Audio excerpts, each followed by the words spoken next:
जिन चीज़ों को बनाने में आपने अपनी पूरी ज़िंदगी लगा दी, अगर उन्हीं को टूटता हुआ देखते हो और फिर भी टूटे फूटे औज़ारों से उन्हें दोबारा बनाने के लिए फिर से तैयार होते हो, तो आप एक निहायत ही उम्दा इंसान हैं जो खोई हुई चीज़ों को हासिल कर सकता है, दोबारा पा सकता है, सारी दुनिया जीत सकता है।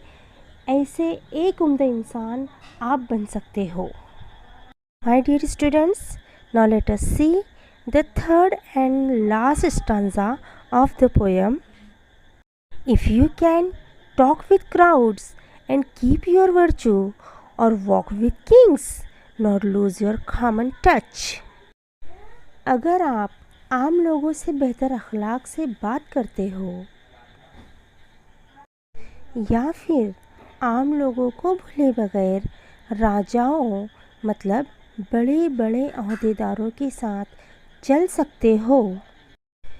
If neither foes nor loving friends can hurt you, if all men count with you but none too much. अगर ना दुश्मन फोज का मतलब होता है दुश्मन, फ का प्लूरल फॉर्म फोज होता है। ना प्यारे दोस्त आपको चोट या दुख, दर्द, तकलीफ ना दे सकते हो।